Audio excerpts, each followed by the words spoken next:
Good afternoon friends. तो जिनको लगता है कि इंट्राडे में पैसा नहीं बनता, आपके सामने देखो पैसा बनता हुआ। तो सिंपल सी बात है, आपका पैसा इसलिए नहीं बनता कि आप जब भी ट्रेडिंग प्लेटफॉर्म के ऊपर आते हो तो आपके दिल में हौस होता है कि बाय सेल कर रहे हैं, आप रुकते नहीं हो। ठीक है, आप कोई भी लेवल को अपने लेवल तक ना एनालिसिस करते हो, ना लेवल तक आने देते हो, ना उसको जज करते हो। बस मतलब कि आपको दिख रहा है कुछ हुआ तो बाय कर लो, ज़्यादा देर आपसे रुका नहीं जाता। तो 714 रुपये के ऊपर हमने LIC को बाय किया है। ठीक है, LIC अप ट्रेंड में ही चल रहा है, आप देख सकते हो। ठीक है, तो ये ऑलरेडी रेजिस्टेंस एरिया में ही था, तो पहली रेजिस्टेंस क्रॉस किया है उसने, तो उनको हमने मार्क किया है। प्लस उसके बाद क्या हुआ, ये रेजिस्टेंस को पार किया इसने। ठीक है, ये रेजिस्टेंस को पार करने के बाद इसको पार किया, बट यहाँ से जस्ट सेलिंग आ गई। जब सेलिंग आ गई तो सेलिंग ऊपर से मतलब करेक्शन होते होते होते होते यहाँ तक आया। अब जब यहाँ आया तो आप देखो कि यहाँ से ऐसे गिरा, फिर ऐसे हल्का सा उठा, फिर गिरा, फिर ऐसे उठा, फिर यहाँ से ऐसे गिरा, फिर ऐसे उठा, फिर यहाँ से ऐसे गिरा, ऐसे उठा, फिर यहाँ से गिर गया। तो कहने का मतलब मेरा सिंपल सा है कि इस एरिया में कोई ना कोई सपोर्ट पड़ी हुई है। ठीक है, जिसकी वजह से क्या हुआ, ये लास्ट सेलिंग हुई है वॉल्यूम का, इसके लो के नीचे से ही देखो बाइंग आई है। उसके बाद इसका लो नहीं टूटा और ऊपर को टूट गया है। ठीक है, तो सिंपल सी बात है कि हमारे को 4 रुपए का एक रिस्क लेने में क्या जा रहा है। ठीक है, 710 रुपये का रिस्क लेके 4 रुपये है। 2:46 हो चुके हैं, तकरीबन आप मान सकते हो कि आधा घंटा है, और हमारे को अच्छा मूवमेंट मिल सकता है। और यहाँ बाइंग हुई, सेलिंग आई, प्राइस को दबाया गया, दोबारा उठने की कोशिश हुई, दोबारा दब गया। ठीक है, तो अब दबा तो कुछ नहीं है, सिंपल सी बात है कि अगर ये काफ़ी देर से यहाँ फंसा हुआ था, ठीक है, तो क्या करेगा, इस एरिया को ही वो अभी रेजिस्टेंस फॉर्म हो रही थी, तो अब उसको क्या करनी है, वो सपोर्ट में कन्वर्ट करने आया है, और कुछ नहीं हुआ है। ठीक है, तो यही एरिया है जो उसके लिए सपोर्ट एरिया है, और उसको उसको वो सपोर्ट एरिया को कंफर्म करने आया है। अब यहाँ से वो उठ जाएगा, तो हम पहला टारगेट यही रखेंगे 721 रुपये का। ठीक है, और उसके बाद ऊपर जाता तो ट्रायल कर लेंगे, तो बढ़िया चांसेस है। और उसके बाद निफ्टी की भी हम देख लेते हैं, निफ्टी का भी आपको बता देते हैं, ब्रेकआउट हो चुका है निफ्टी का भी।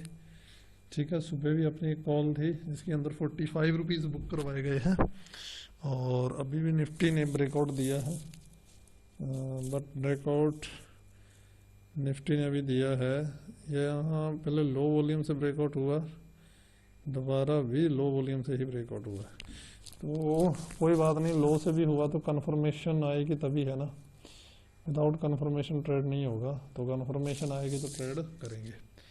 तो रुकते हैं, तो ये तो पैसा बनेगा ही बनेगा भी यहाँ तक के लिए, थोड़ा सा वेट करते हैं, तब तक मैं वापस आता हूँ, नहीं तो वीडियो लंबा हो जाएगा। तो फ्रेंड वापस आए हैं, तो 3 रुपये ऊपर आ चुका है LIC, आप देख सकते हो यहाँ से। ठीक है, जहाँ से उसको सपोर्ट लेनी चाहिए थी, देखो करेक्ट वहीं से सपोर्ट लिया, और ये चल रहा है। दूसरा निफ्टी का हमारा कंफर्मेशन हुआ था। ठीक है, यहाँ दिखाते हैं आपको, यहाँ से कंफर्मेशन जो था, यहाँ से हमने इसको बाय कराया था निफ्टी को। ये लाइन दूसरी है सुबह की, चलो इसको रहने देते हैं। तो अप्रोक्स जैसे ही ये लाइन इसके ऊपर ये क्रॉस हुआ, हमने 230 रुपये के ऊपर ये बाय बता दिया था, और 250 रुपये के ऊपर, जैसे आप सबको पता है कि 15 से 20 रुपये ऊपर हम एक बुकिंग ले लेते हैं, तो इसका हाई 253 रुपये के करीब है।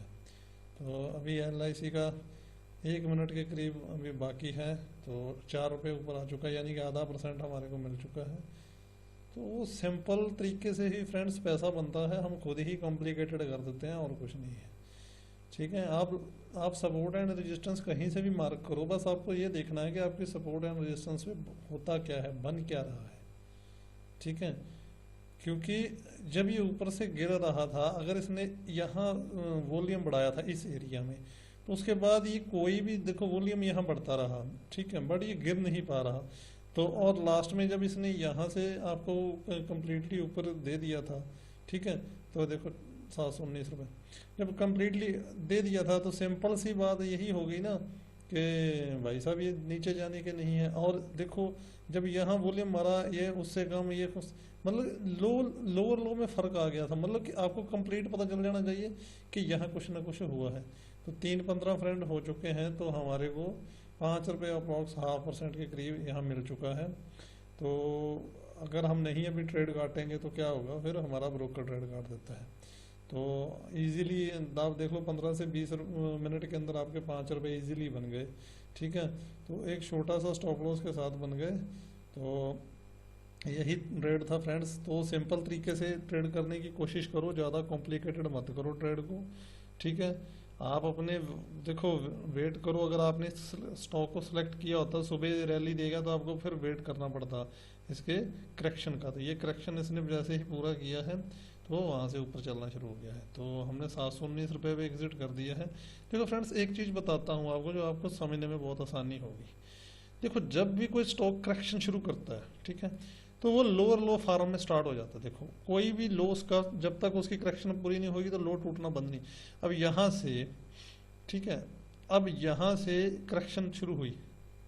हमेशा करेक्शन का कहाँ से पता चलता है कि करेक्शन शुरू हो चुकी है, तो आपका वहाँ से क्या होगा, वो स्टॉक जो है वो लोअर लो फॉर्म में आ जाएगा, ठीक है। तो आप देखो जब ये यहाँ से चला था, तो यहाँ से चला, ये करेक्शन नहीं हुई क्योंकि ये लोअर लो फॉर्म में नहीं था, इसने लो तक नहीं तोड़ा।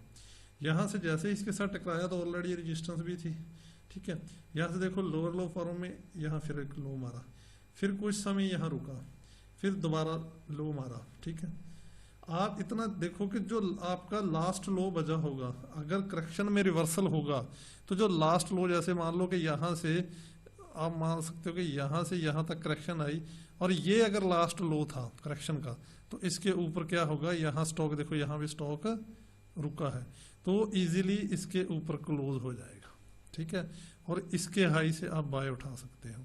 यहाँ ये ऊपर जाता है तो वापस इस पे आएगा, तो जैसे हमने अभी बाय किया, तो आप देखो यहाँ कहीं भी ये कटा नहीं, और यहाँ से फिर ये लोअर लो फॉर्म में शुरू हो गया, तो यहाँ लास्ट लो मारा इसने, ठीक है।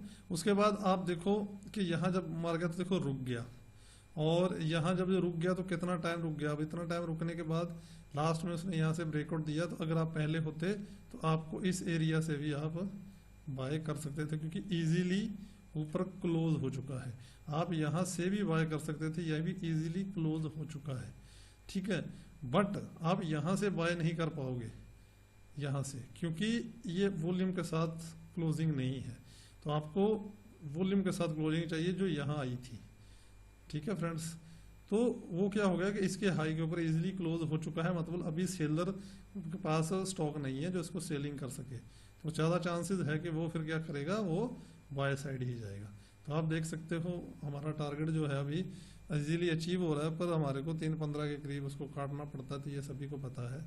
तो देखो फिर वहां से आएगा, क्योंकि वो हाई क्या होता है, उसके लिए रेजिस्टेंस होता है। अगर वो ऊपर जाता है और ऊपर से इसको रेजिस्टेंस मिलती है, ज़्यादातर केस में क्या होता है कि इसके हाई से हम बाय करते हैं जब, तो वो ऊपर ही चला जाता है, ठीक है, जब तक उसकी रेजिस्टेंस नहीं आई थी। जब यहाँ से अगर बाय किया था तो देखो यहाँ तक, यहाँ जाके रेजिस्टेंस आई थी। अगर ऊपर कहीं रेजिस्टेंस पड़ी है तो वो फिर वापस सपोर्ट के लिए आएगा, तो आप फिर सपोर्ट का वेट कीजिए, वहाँ से उठाइए, ठीक है फ्रेंड्स। बहुत बढ़िया ट्रेड्स। Okay friends.